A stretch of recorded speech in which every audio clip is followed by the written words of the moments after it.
Yo, what it is. Welcome back to the third intermission, y'all. It's Avery here in the host chair once again, joined by Troy as finally things are warming up. Things are getting warmer. There's no snow on the ground here in Edmonton, Troy. Snow is starting to melt. How are things out in Ontario? Things over here, it's looking kind of good. I mean, it still wouldn't exactly go out and source in a t-shirt, but that hasn't stopped some people over here. The snow is finally melting, except for on my driveway. It's pretty nice out. It rained a little bit here and there, but not enough to melt all that white stuff that's covering my driveway still. Um, Um, but I hear the weather's supposed to be nice this week, so hopefully this time I'll get my garbage out properly on have another, Wednesday. have to go through It's, another episode of Troy's driveway again. that mound in the parking lot is still massive. Like that thing is gonna take forever to melt, and that guy's car is still blocked in. So I'm Oh gonna have my. to wait until that's all gone to move that car. Oh my goodness. The adventures of Troy's property and them. And during intermission, we're back. And so now we were saying in our group chat earlier how the preparations for the Maple Leafs funeral. And Troy, have you come to grips yet with that this Leafs season is cooked, it's done, it's flambéed, it's finished like some hibachi on the grill. Because right now with 18, 19 games to go and his Leafs team still sputtering. At this point, you know what? The miracle of this team getting back into things, I think that died last week. So yeah, like they're cooked like burnt toast. But I I feel like the season got lost somewhere around like November, December. Um, just like the random injuries, and just the overall inconsistencies and like no desire from anyone up top to try and fix it. They waited until the trade deadline, and yes, well, we did get some picks back, but it's like, especially for a guy like Mike Scott Lawton, like we got back less for him than what we paid to get him, which is unreal because of how useful Lawton is to other teams. Um, am I fully ready to write them off? Well, yeah, really. We're just waiting for for them to be mathematically eliminated, which I imagine will come shortly.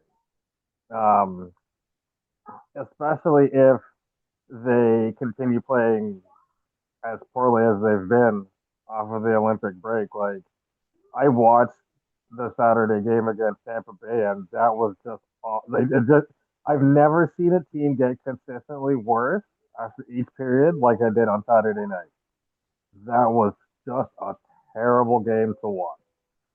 Um, like many Leaf fans, we're probably at this point just mercifully waiting for this season to end, waiting to see if they clean house or not. Which honestly, it wouldn't surprise me if they did. What would surprise me is if they clean house and they brought in old recycled names, and we're just going to repeat the process again next. This Leafs team right now, currently the time of this taping of the podcast, sits at 27, 26, and 11 for 65 points. Only better than the New York Rangers in the Atlantic Division.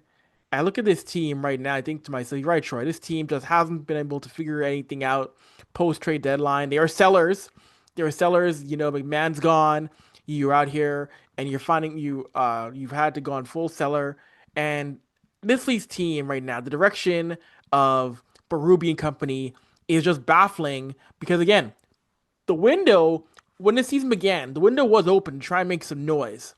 And this is as near worst case scenario as possible to be sitting at 65 points and so far beyond back of the second wildcard spot. It's not even funny right now. This team is 9 points back of wildcard two behind Boston, and there's so much ground to make up on teams like Ottawa and Columbus, in which, yeah, this season is a write off.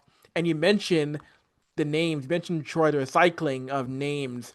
And right now, if you're MLSC, if you're Keith Pelly and company, at this point, you know what? That leash for Bradshaw Living and Craig Berube, it's small. It's as small as could be. I wouldn't be shocked if next year both these guys are gone. But you're right, this team can't go in and recycle again, like so many teams do. I've said it before in this show. You want to bring some life back to this team. Go out and get David Carl from U of Denver. That is someone who I know is going to have a ton of suitors this offseason for an NHL job. I know he said before he likes coaching college hockey. He wants to stay at U of Denver. But at a certain point, that allure of being an NHL coach gets to everybody. So if you're Toronto, go out to Denver with a blind check and say how much you want. But then you also got to make sure that he has the right pieces to work with. You can't give him like a start from scratch 2K roster and expect him to pull miracles. It's not gonna happen. They're gonna if they do that to him, they're gonna use him as a scapegoat and be like, "Oh, we brought in the wrong guy because he can't work with what he has." And then that's when you bring in the dumb old recycled names again. And then again, like it's a never ending cycle of stupidness in Leafland. And you're right. You're totally right on that, Troy. Is that yeah?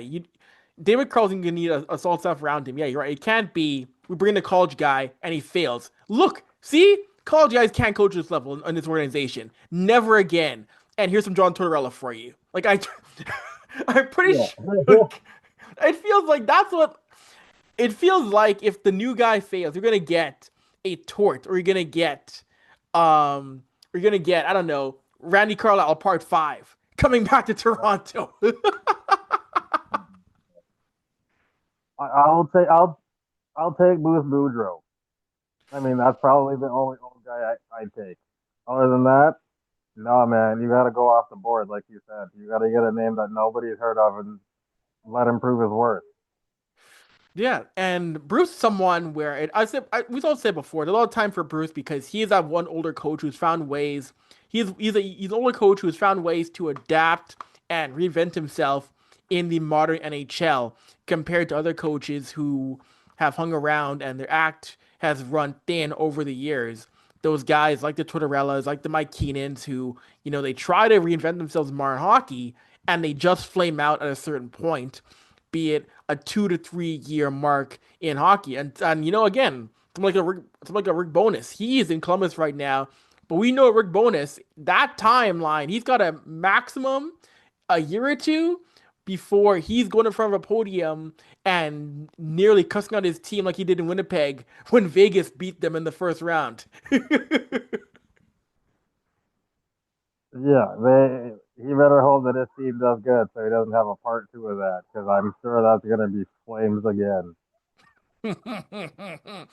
Oh my goodness. But yeah, but look at this team right now for the Leafs. And again, the page is turning to next year. The page is clearly turning to next year. So, in terms of behind the bench on the ice, Troy, and even upstairs, who do you want to see either return for next year, or who do you want to see come in fresh for 2026, 27, Troy? Um, Free living. I'm sorry, my dude. Maybe go run a Boston Pizza. You might be better at that than running a team. Um, he target number one. He's got to go. He's got to go. Like the fact that it took you to the trade deadline to realize that your roster was hot, it was a hot bag of doo doo. Like what are you doing? What are you watching in the offices of MLSE? Like, are you the kid who has like a comic book in his textbook in school and not actually paying attention to what you should be and just kind of goofing off? Like, are you watching Netflix on your phone instead of like looking to see what your other cohorts are doing around you? Like TikTok can't be that exciting for a businessman trying to run a team. Like you gotta be on the phone all the time. Pay attention to what's happening with your team. Like how long did it take him to realize that he got nothing? again, no disrespect to go to Joshua and Nicholas Roy. Mhm. Phenomenal NHL players. It just didn't work here in Toronto. But how long did it take him to realize that like he didn't get what he needed from Martin? Why did you wait so long to become a seller? Why Yeah. is your policy not trading during the season? Why does that make sense for you? He is priority number one. I'm still not sold on letting Berube go just yet. Um, you can't really blame this season on him because he doesn't go out and make the trades and Mhm. signs people. Free Living does, so I can't really fault him for an unsuccessful season. You know, I I I really hate the idea sometimes of making the coach the scapegoat because you can't fire the players. Yeah, you can. You can fucking trade them. Sorry, I didn't mean to swear. You can trade them. You can trade them. You don't always have to fire the coach. I mean, yes, in certain cases when you know that they've lost the room, sure. Like are they pulling what's his name? The Babcock. Is he like a Babcock or something like that? Like, okay, Mhm. then yeah, make a move. But because your general manager put together a roster, it's like like how people pick their vacations when they put a blindfold on and they spin the globe and wherever their finger stops, it's where they go. It's Yep. basically like that's basically like how he made his roster.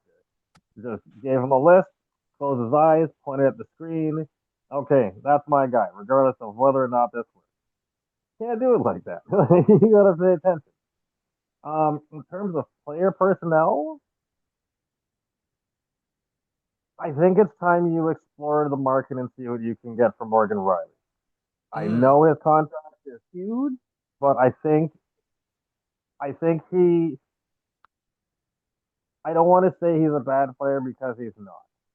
I think he'll become the player he's meant to be somewhere else.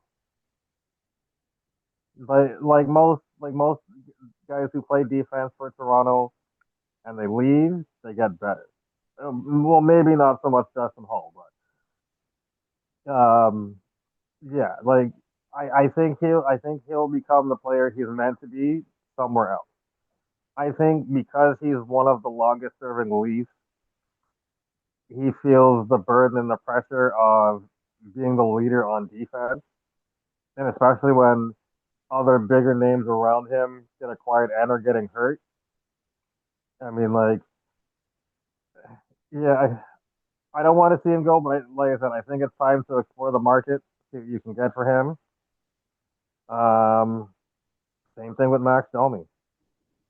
I, I, I don't think he ultimately fit what we were looking for and what they're going to be looking for going forward. Yes, he brings some grit and some tenacity, but he's not consistent enough to be hogging a roster spot that could go to somebody on the Marlies who's hungrier and wants that more than him.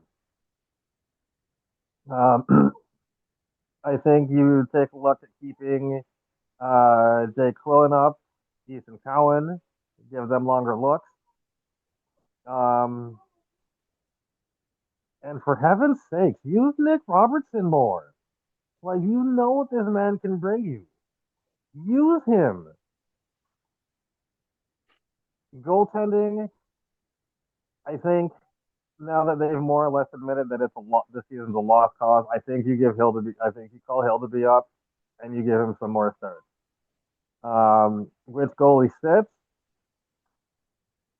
flip a coin. But I think you got to give Hildaby some more starts down the stretch, just so that way you know for sure he's NHL ready. I wouldn't use him as a trading chip because once I don't recall, but like our goaltending depth, I don't think is that deep. And I mean, who do you have that's left? Primo? Yeah, no thanks. I'll take I will take Hildebrand. If you can find a taker for Primo, sure, but no, man, you got to hold on to Hildebrand. Yeah. No, I agree, and you made a good point on the Morgan Riley deal because, yeah, again, similar in the vein of when you come across the Darnell Nurse deal here at Edmonton. The big thing is who's going to take these deals, who's going to take on those cap hits.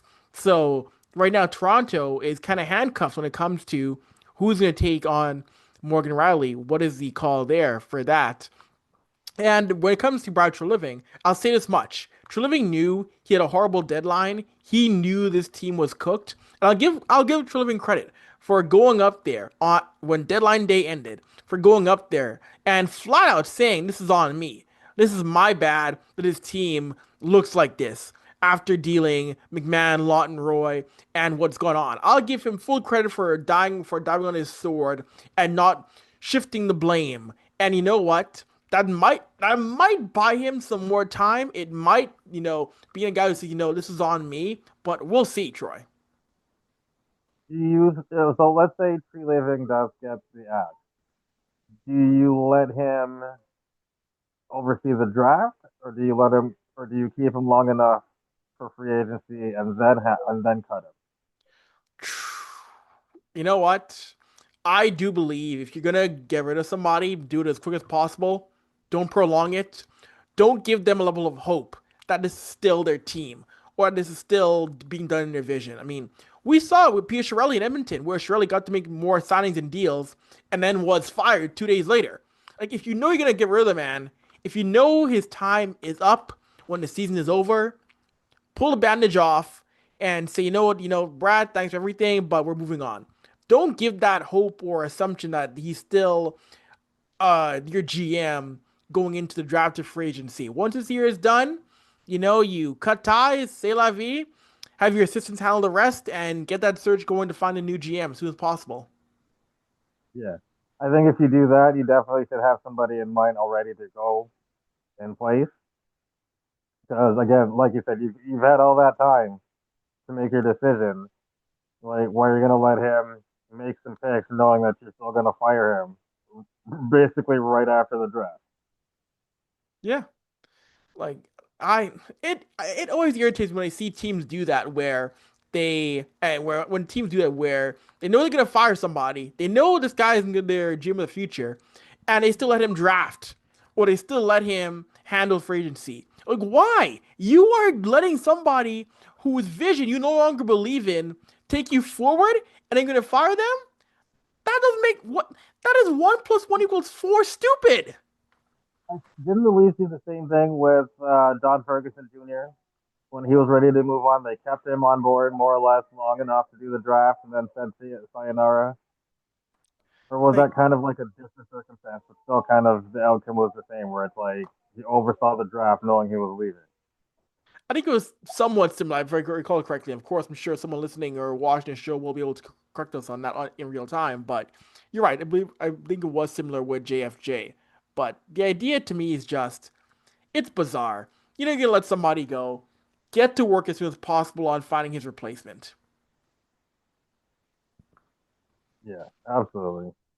Yeah, But yeah, yeah. for me though, if you're gonna get like I agree, if you're gonna get rid of Tree Living, as soon as that season is done, you make that announcement, let your search begin if you don't have somebody in mind already. You've seen what he's done to this team. He's even admitted what he's done to this team. Mm-hmm. You can't let him oversee another draft.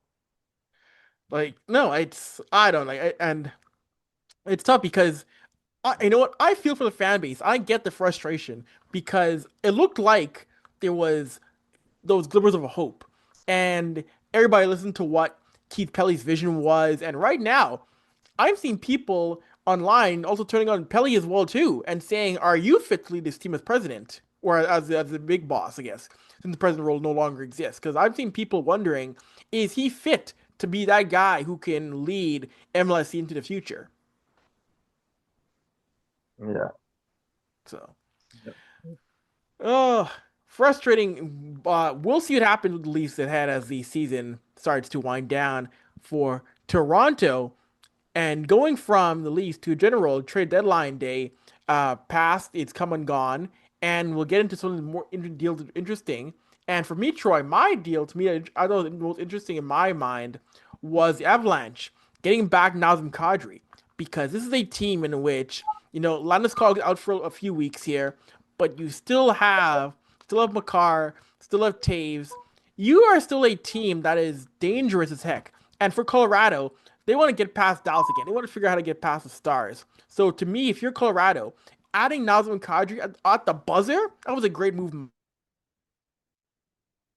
Yeah, I think Colorado just skyrocketed to the top of like the charts of winning the Stanley Cup here. Like like you said, they're built pretty solid. They got tremendous depth at center. Their defense is amazing. They've got two of the best goalies Hmm. in the league. And like they're you've got a hungry Nathan McKinnon. Yep. Like this man wants it bad. And like it it's gonna take a lot to stop him. Like he's like there is a lot of star power on that team, but like I can see this man going leveling up like McDavid and just putting the other 22 dudes on his back and saying, "Let's go for a ride." That's the thing, but you're right. Nathan McKinnon and Connor McDavid have levels of drive that are just disgusting in terms of they will not be denied. They will run through a brick wall, two brick walls, three. They got a level of wanting to win that other guys in the league just don't have. Actually, I'll also Drysdale in there as well too, in terms of levels of dedication that McDavid, Drysdale, McKinnon. But yeah, Nate McKinnon, he's the kind of guy that people call him wild, people call him unhinged, but that's the kind of guy you need for the Avalanche to get over the top. I mean, and he's done it before. He led this team before without Gabe Landeskog for what was virtually 2 seasons. Yeah, and that too. Like they have a healthy Gabe Landeskog too, which gives them added firepower to such a crazy lineup as it is. Because I mean, like if you're lining up against them, it's like you you cannot miss assignment because Hmm. they're going to burn you every chance they get. Like it's got to be like man coverage. Everybody's got to know who's on the ice all times. And you got to do your homework on the goalies too. But yeah, like you can't be slacking in the Western Conference against Colorado. No, not at all. Not at all. For me, Hmm. um, I think Warren Fogle going to Ottawa is it's a good move for them. I mean, they're Ottawa's looking to make some noise in the Eastern Conference. Um, I think Warren Fogle was a good name to pick up for them. It didn't cost them a whole lot. The one thing that did surprise me, other than Vegas not making any moves, no goalies got moved. That's right. Nobody addressed their goaltending, so everybody thinks that they're set the way they are come April. Yeah. It's very interesting. Um, John Carlson leaving Washington leaves Ovechkin and I think somebody else from their Stanley Cup roster. There's only him and one other dude that's left. Everybody else is turned over. Um, yeah, I didn't see the John Carlson thing coming. Buffalo getting uh, Stanley and Shen because somebody in that camp bought the Pareko trade. Um, that was I guess a good move for them because all they gave up really were picks. But those are two guys that are kind of getting on in age a little bit, but they're still very serviceable defensemen. But yeah, definitely the no goalies being moved and Vegas not swinging some crazy trade was definitely my surprise of things that didn't happen. Yeah. And you mentioned right there, John Carlson. Yeah, I never thought I'd see the day where John Carlson was not playing for the Washington Capitals. Him going to Anaheim is interesting. That's a team in which Anaheim, right now, that's a team where I knew they would eventually be a good team again. I didn't think they would be threatening for. I think they would be possible Pacific Division winners. I mean, that division right now has been yikes, but adding him to the Ducks right now, that makes that team even scarier to me, Troy. Oh, absolutely. I mean, like for the last few years, like we knew the Ducks were bad and that they were gonna get good. We just didn't think they were gonna be this good this quick. Same thing with the Sharks. I mean, the Sharks, their goaltending is still terrible, but they're gonna be the next ones on the up and up. Like I watch them, they're coming. But the Ducks, yeah, like it's entirely possible that they win that strange division that they're in. But yeah, he joins a very good offensive team. He adds some stability on the back end. Um, and he joins the team with Radko Gudas, so at least he doesn't have to worry about him. Oh, that's right. Yeah, no, yeah, they're free. Leaf fans are safe from Radko Gudas. See, they're putting on their Facebook stats right now. Safe from Radko in 2026. Oh my goodness. And before we get to our last topic, what was probably game of the year between Buffalo and Tampa? Talk about teams that are shocking the world. The Sabres with an 8-7. That's right, an 8-7 win over the Lightning. The Sabres, division leaders in a game that had everything goals, 1,000 fights. That Buffalo Sabres team, Troy, it's been 15 years and they're finally back in a playoff race and not just fighting for a wild card spot. Like I said, the Sabres are battling for a division title right now. It must feel nice in Buffalo to have actual Buffalo fans in their seat in their arena instead of it being half filled with Leaf fans. Um, but no, for real though, like the Buffalo Sabres, like they've been on the cusp for a while now. All they were missing was just like a couple of pieces here and there. Mm-hmm. Um, Getting Alex Tuck out of Vegas has helped them tremendously. Um, Tage Thompson, how do you? He's massive. Like Right? he is everything he's everything that Matt Rempe wishes he was. Like Tage Thompson, like he is a beast. What is he like 6'7", six Yep. eight, something like that?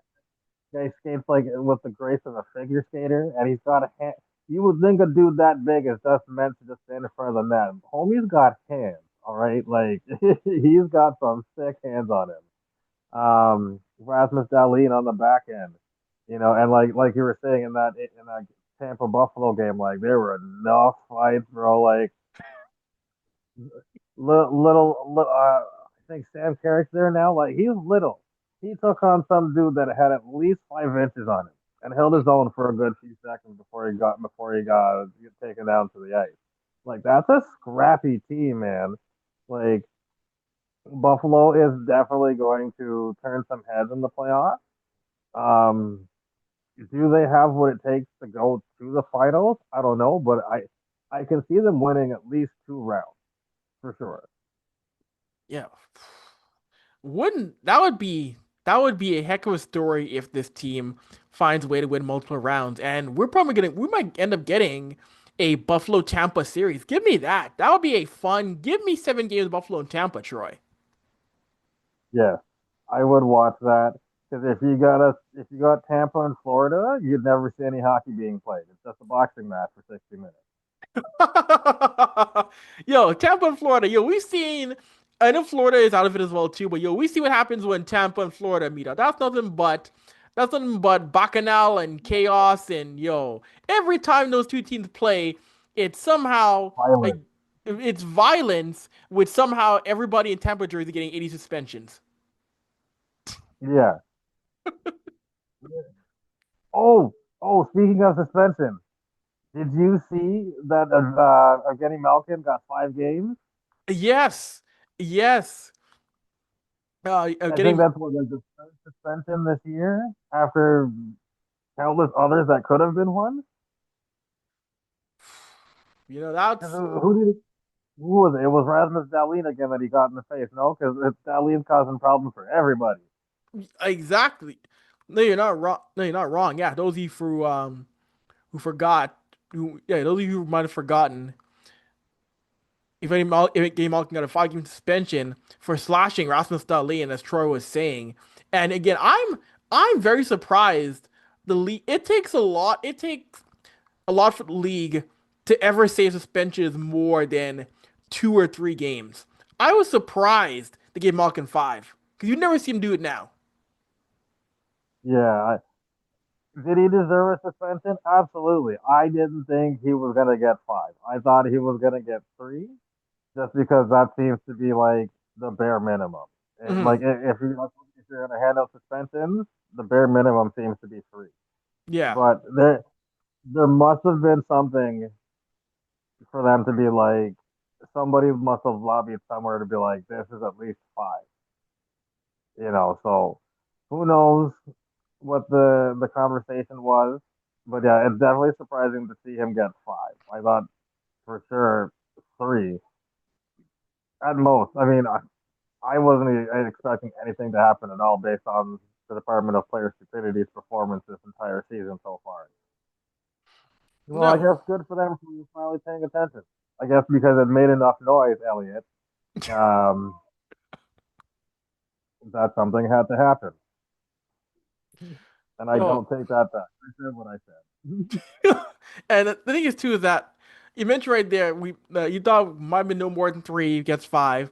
Again, the NHL.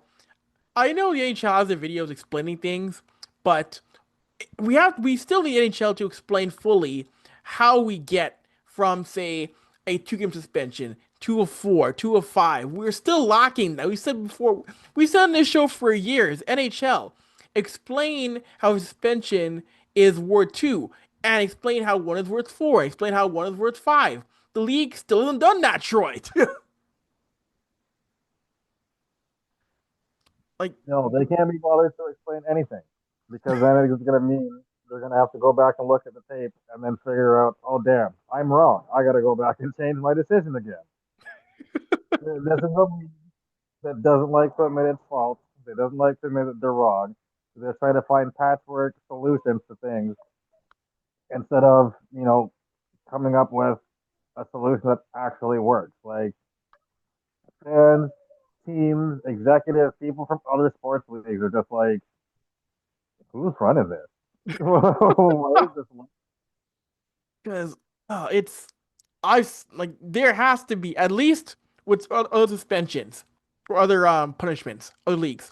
The NBA has a point system where with technical fouls, where if you get a certain amount of technical fouls, you're suspended for this number of games. Like we can't bring in NHL where if you do A, you accumulate these amount of points. If you do B, you get 2 more. If you do C, you get 2 more. So at least you have some level of understanding that certain things will accumulate to get this level of punishment. It's all random. There's no level of how did you get to this action is 1 game. This action is 3. Because for a different player, Troy, the Malkin's cross check different player might have only been 2 or 3. Yeah. And like an example of what you're saying is the Bobby McMahon suspension from earlier in the season. Mm. He got, I think he got fined and suspended for the love tap on Buddy's helmet. Whereas last season, the same thing happened, I think, with a Tampa player. He got absolutely nothing. So it's Yeah. just like, how do you differentiate between the suspensions? Like, where's your explanation to say, okay, this guy got this because of this, and this guy got this much because of that? Like, what were those factors? And I don't know if it's been updated. The last I saw, I think in the NHL rulebook, it said like your repeat offender status goes away after like a year and a half or something like that, like a year or 2 years. So it's like a very small window. Hmm. Repeat offender status goes away. But I think, much like things on your driving record, that should follow you all the time, as opposed to it just randomly going away. Yeah, and that's the thing is that, and you're right, that window for the repeat offender stuff, it's a very small window. I mean, I think in terms of should it always be with you for your career? I mean, unless you're someone who's had, say, 10, 11 suspensions, should that stay with you? Probably, yeah, because you deserve that. You're always in trouble. But if you are what if you're someone who is suspended less, I think 1 game, I think 1 year or 2 is a little lenient. It should probably be a little bit longer. But yeah, the fact that it's very arbitrary in terms of who gets this, who gets that, and the length, it's just, I don't know. It's so bizarre, but it's so NHL, Troy. It really is. Yeah, absolutely. And like whatever they decide to part ways with George Peros, they definitely should go with an outside source, somebody who doesn't necessarily have nepotism ties of any kind to any team or anybody running a team. You know, have like have like a doctor do it, like not Doctor Phil or Doctor Oz, not those two. They're dead. Have like a real doctor do it, or like I don't know. You've mentioned before somebody like Paul Correa, like he doesn't have ties to anybody right now when he's been on the receiving end of these things on lot more than he cares to count. Yeah. Somebody unbiased. No, I mean, exactly. hey, NHL, when you're ready to change up, Avery's available too. So am I. So is Jason. Yeah, and I've said before to friends, if I got an NHL job that wasn't in the media side of things, I would want to work in the Department of Player Safety. I want that job in the Department of Player Safety if it wasn't in the media side of the NHL, doing something like that. Because I can actually have we're independent voices. We're independent voices that can see, yo, this should be multiple games. I will explain to you why, and not just throwing numbers on a dartboard every single time there's a dirty hit or a dirty play. Yeah, because very rarely do they use that explanation. I think Shanahan was probably the only one who did that, or maybe Pronger was too. I think maybe it was Shanahan and Pronger, and then they just abandoned it when Peros took over. Yeah, I think Paris done like a couple of those videos, but it's not very much. No, which is a shame. No, it is. And before we wrap things up, we'll end things up on a half funny, half weird note. If you've been paying attention to your social medias, if you're an avid Junior B hockey fan in Ontario, you probably know about the story of the Sarnia Legionnaires in the GOHL, Junior B hockey, who have pulled off one of the more shocking runs that I've ever come across. The end of their year at 0 and 50. No overtime losses, no shootout losses, no loser points. A full season of 0 and 50. I I don't even know in a sport in which you can get a point for just tying your skates correctly. The fact that this team in Sarnia got nothing, 50 straight losses in regulation. That in of itself is impressive, Troy. It's impressively bad. That's what that is. Oh, and 50. I hope there's nobody betting on these games. I really hope not. Because if there is, somebody just got rich. Like, but 0 and 50 has got to be really demoralizing for those teenagers. Um, we were chatting before the show, and you said that there was three guys on that team who had at least 10 or more goals. So I mean, Mm. kudos to them for at least being able to score double digits in a forgettable season. Yeah. You can only imagine, assuming they actually had goalies and they didn't just randomly strap the pads on like your seventh defenseman. Um, you got to feel for the goalies too. Um, it makes you wonder, how was this team constructed? What was there a what was the scouting process? What was the scouting report? Who did you let do the scouting report? Like did anybody in management other than the scouts go and watch any of these games to see the kids that you were taking? Because clearly that didn't happen for them to end up 0 and 50. No. Um, yeah, I guess you just gotta pull the curtain close on another season and hope it doesn't happen again. because that's one end of the record book you don't want to be No, not at all, Troy. So I did a little bit more of a deep dive on the Legionnaires, and when you look more into why this team is 150, you're starting to see where some things start to make sense. Where the team that had 18 rookie players, they had veterans who were traded last year. Their coach left in the summer, so it pretty much was an expansion team, essentially everything but name and legacy coming into play.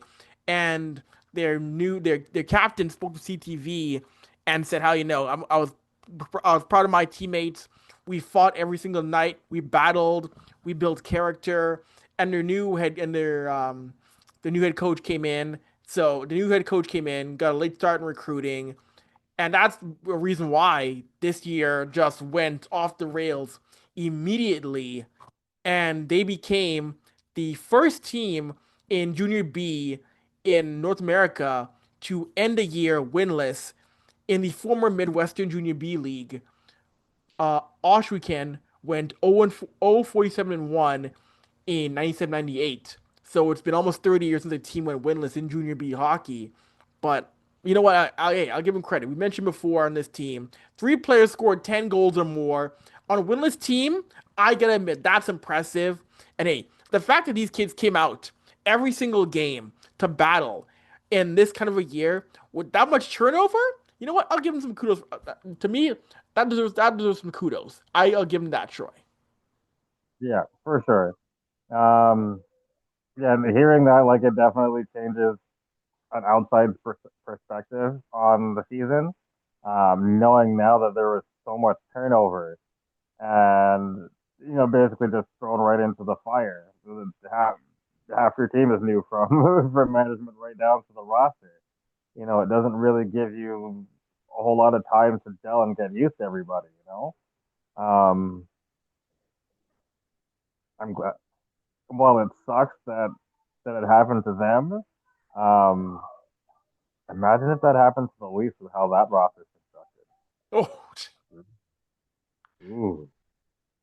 you know, man, if this level of season happened to an NHL team, especially Toronto, first of all, I'm pretty sure Omar and Dave would be running down to MLSC and demanding to see Keith Pelly. Like I'm sure they would be demanding to cuss them out in person if that were happening.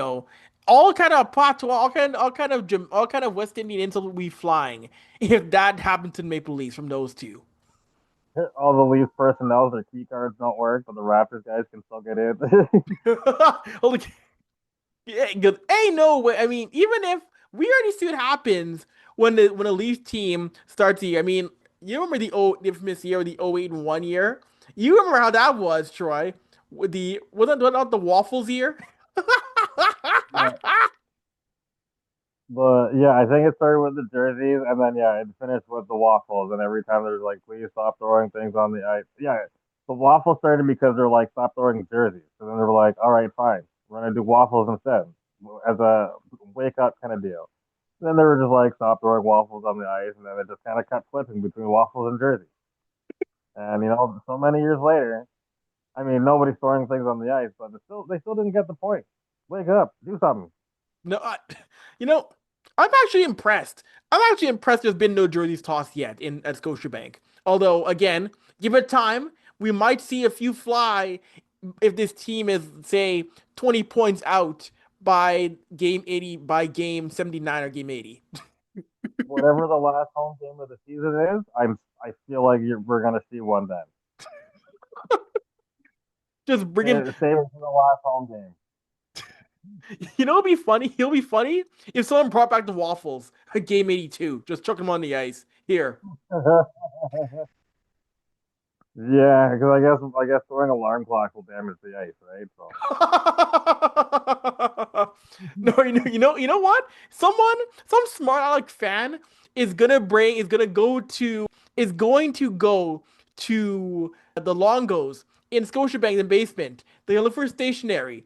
They're gonna look for a pad of pink post-it notes, and they're gonna throw pink post-it notes on the ice for Brad. Oh, getting pink slipped. Somebody, some smart like fan, some wise, you know what fan's gonna try that. Yeah.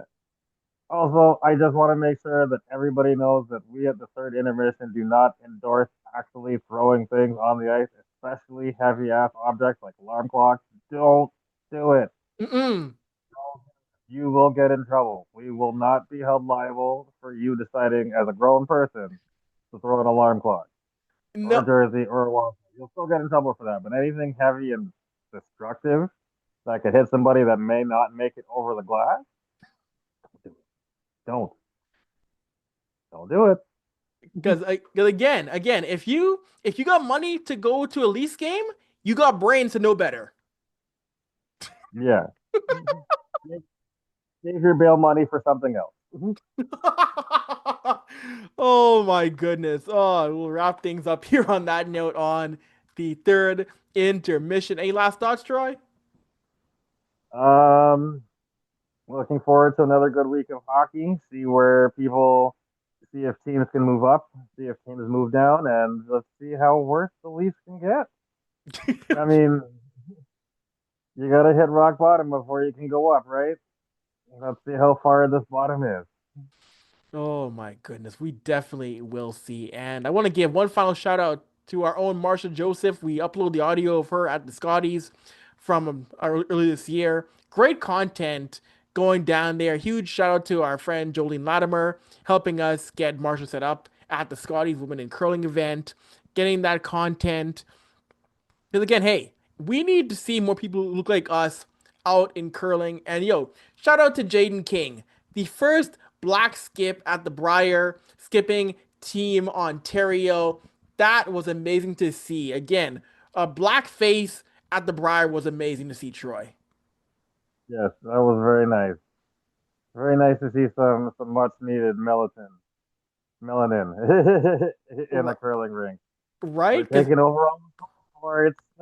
hey, again, like it's curling was the last bastion of sports in Canada where I didn't see ourselves. We all know your story when it came to curling in high school, Troy. So the fact that we not got a brother as a skip from Ontario rink, yo, can you imagine? Yo, can you imagine the day? Could you imagine if Ontario wins the Brier with Jaden King as their skip one day?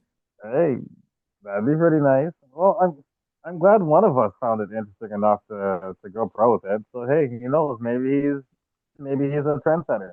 Hopefully he is.